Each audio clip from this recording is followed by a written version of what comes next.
Welcome to Sounding Board, a production of Seroptimist International of Novato, whose mission it is to improve the lives of women and girls through social and economic empowerment. I'm Freda Kaplan, and we'll be talking about saving Marin's Baylands. Our guests today are Barbara Salzman and Susan Ristow, who know a lot about this topic. Barbara is this year's recipient of Pacific Sun's Heroes of Marin Award for Environmental Stewardship. She is currently the president of Marin Audubon Society and leader of Marin Baylands Advocates. Barbara serves on the San Francisco Bay Estuary Institute Board, Friends of the San Francisco Estuary Board, and San Francisco Bay Joint Venture Board. She has been a tireless advocate for wetlands and the health of our aquatic ecosystems for about 40 years. In 1995, Barbara spearheaded formation of Marin Baylands Advocates for the sole purpose of promoting awareness about and acquisition of Marin's baylands. Susan Ristow currently serves on the Marin County Fish and Wildlife Commission and Marin Baylands Advocates. Along with Barbara, she is a past recipient of Sierra Club Marin Resource Conservation Award. A longtime community activist, she has headed up multiple political campaigns on environmentally important ballot measures. Both Barbara and Susan are hard at work fundraising for the proposed acquisition of a keystone parcel adjacent to the Corte Madera Ecological Reserve and are working to protect other Marin baylands. They focus on protection of bayland habitat and wildlife on multiple projects. Well, I would like to start by asking, what is the purpose of a bayland, and do they tie in with global warming? Well, most certainly. Baylands are generally identified as being, or defined as being, lands between the high tides and the low tides. That's tidal marshes. Baylands advocates and Marin Audubon, in their efforts to protect baylands, have really focused on lands that were tidal marsh, but they are now diked, so it is more likely they would be developed. But we're also concerned about the lands that are tidal marshes too. When I started out was, mid-60s, early 70s, there really were no protections. Now there's a lot of federal protections and federal and state recognition of the importance of wetlands and regulation so that they're not, the potential for them to be developed is not quite so high. So the tidal marshes that we have left that are in private ownership are not as much at risk.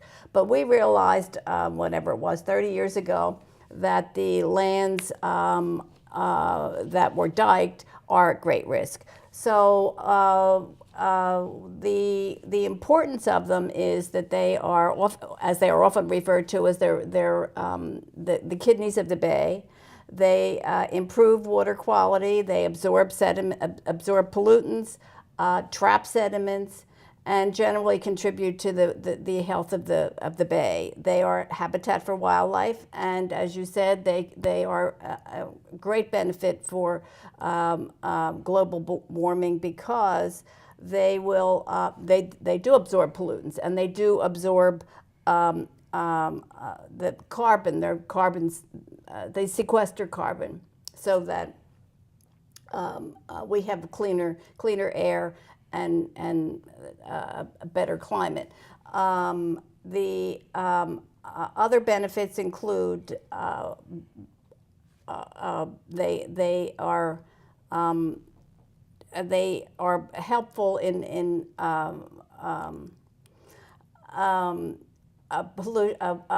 ponding water. They're flood basins, and they also, when as is anticipated with global warming, they will buffer sea level rise and buffer high storm events, which are anticipated with global warming. We're going to have more and more severe storm events. So basically, in addition to being useful for wildlife and fun to go and visit, they provide real services for people for us to have healthy lives and survive global warming if we make use of them. And this is why the Audubon Society is involved with this. Yes, but we started out, of course, because they're important wildlife habitat. They're habitat for fish, migratory birds, endangered species.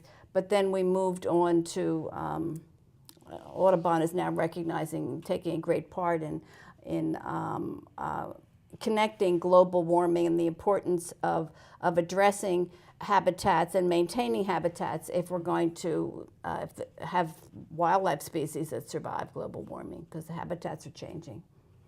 Susan, what project are you working on now?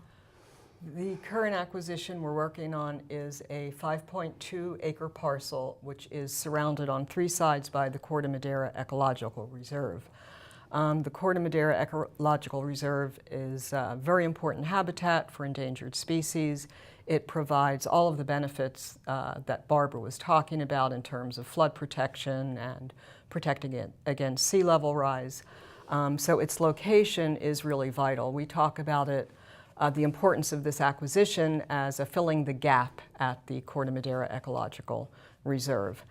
In addition to its location, the fact that it is surrounded on 3 sides by the reserve means, unfortunately, that it provides access to the reserve by people who perhaps aren't aware of the importance and vulnerability of the land. So activities that are not appropriate for the reserve and that result in damage to the reserve happen all too often and all too frequently.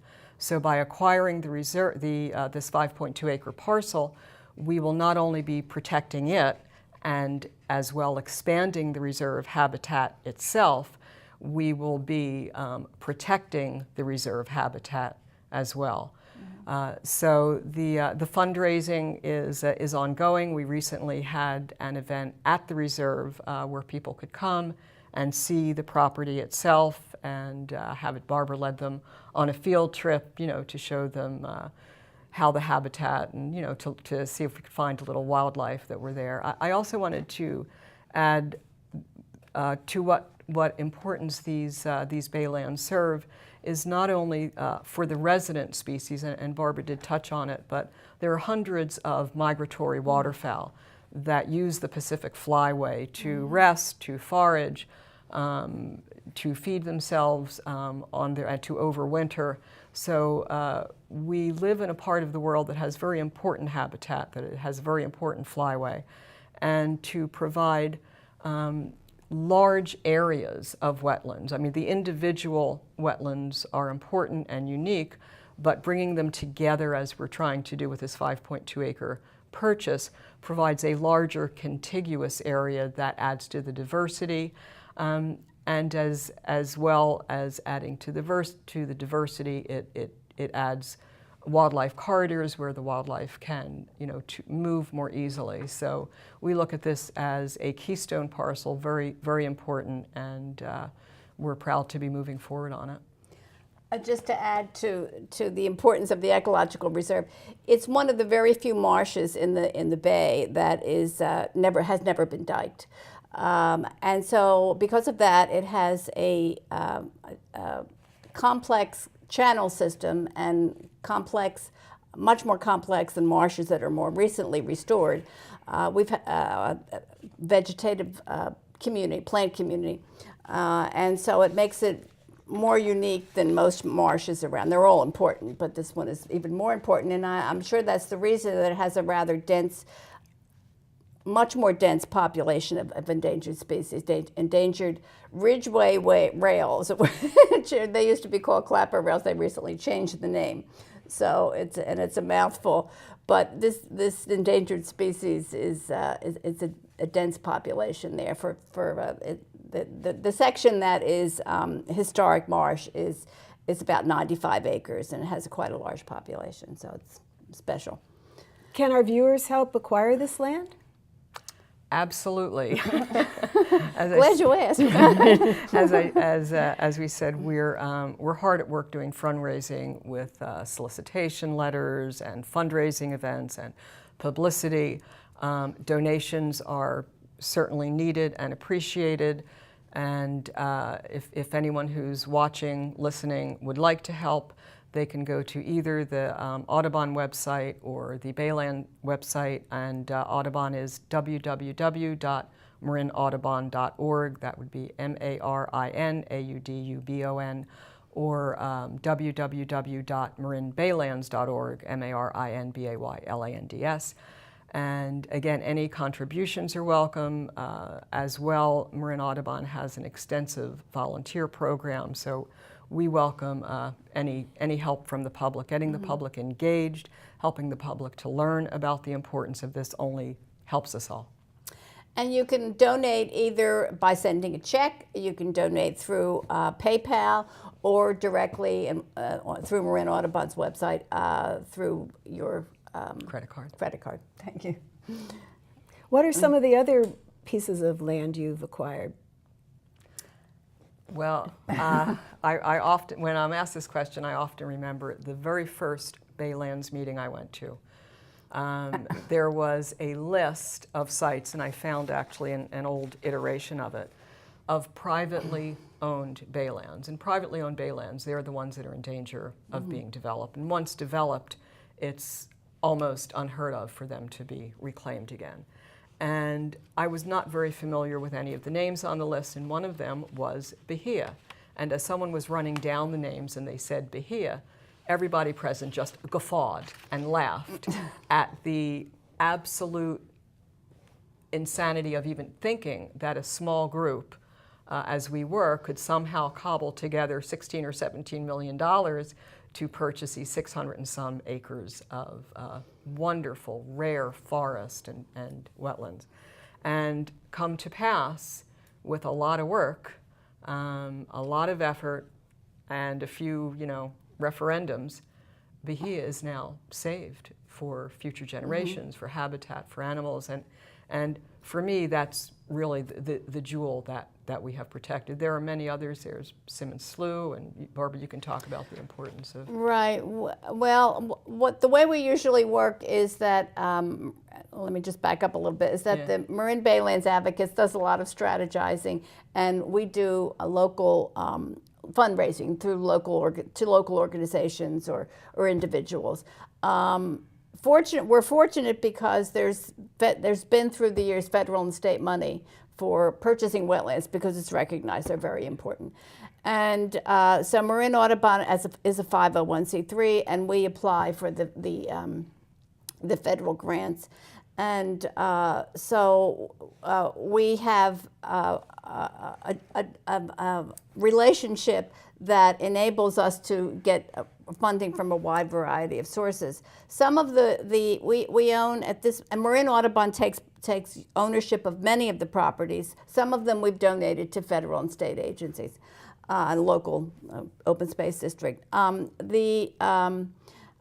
Marin Audubon now owns 28 parcels. They vary greatly in size. Some of them are tiny, under an acre, and the largest one is probably 180 acres up in Nevada. And so what we also do is we have gotten onto the list from the county, and we often are able to buy early by knowing what's available early on for tax default properties, people that don't pay their taxes. And so they're given, ample years and years of opportunity to pay their taxes, but if they don't, the county puts them on the market. And so we often buy some of those that are related to wetlands or uplands adjacent to wetlands. So with that in mind, we own 28 parcels, and the larger ones, in addition to Bahia, which Susan's talked about, we own 180 acres up by the landfill. We own 3 properties that amount to about 160 acres at Olive and Atherton in Nevada. We've had a few donated to us. One of them is in San Rafael, the mouth of the San Rafael Canal. And let's see, we own one in Mill Valley at the Redwoods, where the tidal area around the Redwoods, community. I forget what they're called. Community center? No, it's not a community center. It's a retirement facility. And so it's a wide variety throughout the coast of San Pablo and San Francisco Bays.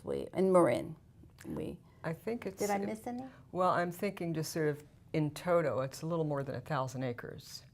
Oh yes, Yeah, we a little more purchased than- in yeah. total. Yes, thank you. Yeah, a little more. A little more than 1,000 acres. And as Barbara said, a lot of that gets deeded to the Department of Fish and Wildlife or the Marin County Right. Open Space District, and Audubon works on the restorations and holds title to some of them.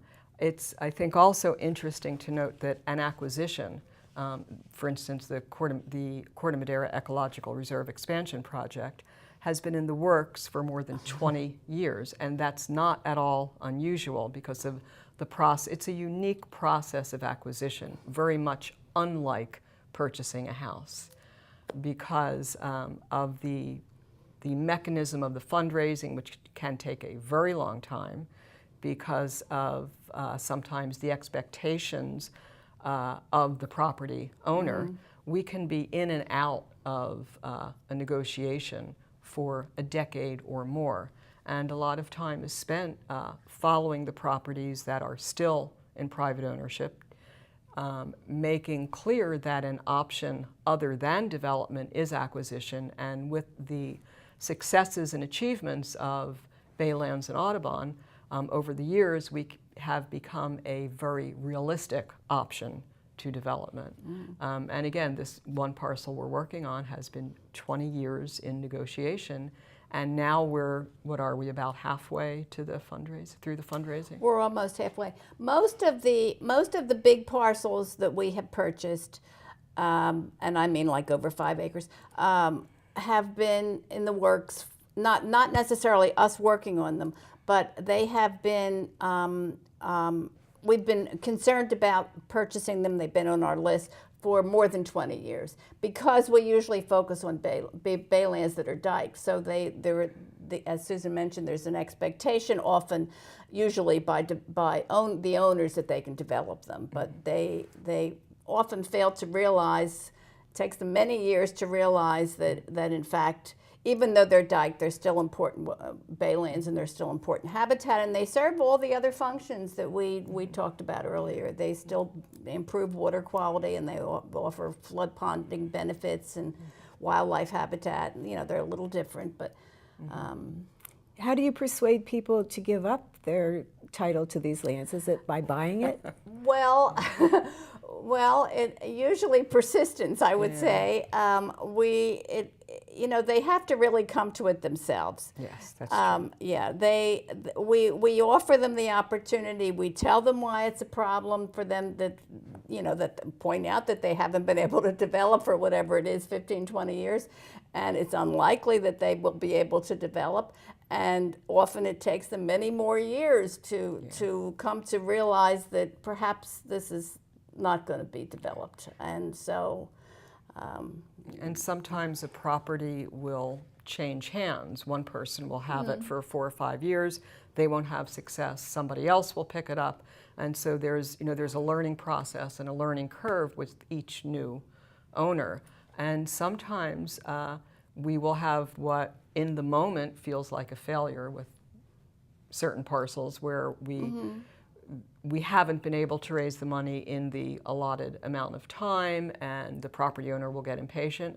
And the particular parcel I'm thinking of ended up being preserved by another agency. Right. And I like to think that part of that happened because of the publicity, the meetings with the officials, the letters we sent out, the bringing to the attention of various agencies the importance of certain parcels. So even though there was a moment where we thought, oh gosh, we didn't do it, come to pass, it's now saved. So sometimes you just never know. You make the effort, and even when you think you failed, sometimes you end up succeeding. Right. As soon as things become known, it makes a real difference, because it sometimes attracts money. You know, people because there's a circle of wetlands interests in organizations, and sometimes people want to contribute if it's an important acquisition. And as Susan said, also it's just something that is persistence furthers. Yes, exactly. Right. Thank you.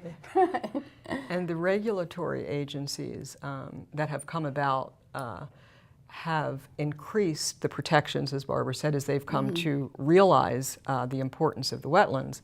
So someone who thought they might be able to do something 15 years ago, comes to realize that, gee, they can't do that anymore. I mean, inherently, the Baylands are environmentally constrained. I mean, it's part and parcel of what they are, their composition, their importance, flood control, and that wasn't really recognized as much earlier on as it is now. So where someone may have, a property owner may have had realistic expectations at one point for development. As time marches on and we get a stronger understanding of the safety that these wetlands bring to us, it becomes more difficult for them to get the permits they need. They become more open to acquisition, which entails generally a lower price than they would have got had they built a lot on it, and a longer time period than if they were not working with folks like us who have to go out and raise money through different granting organizations. There's there's another side to the benefits, which is the problems that have people who live on former tidal marshes have, and that is also becoming increasingly important with potential sea level rise and with climate change. Even people that live there now, through the years, you hear about problems, say in Corte Madera, with the pipes they settle differentially because bay mud is clay and it's not stable. So when you build structures on former tidal marshes, even though it looks stable on the surface, it's really unstable. The houses settle differentially. There's subsidence, and that it increases the potential for flooding because they get lower and lower. Even a development that has been in place for many years, 20 years, they're still subsiding. It subsides more in the early years, less as it goes along, but it still goes on. Yeah. Well, it's all those reasons What comes to my mind is the very large earthquake back in I guess it was the late 80s, where they showed pictures of the houses along the marina and the land. It was liquefaction. It just kind of turned to there's no stability there because it's fill. So again, the dangers of building on fill are becoming more evident, and the cost to remediate that is much greater than addressing it and acknowledging it as a reality that we live in.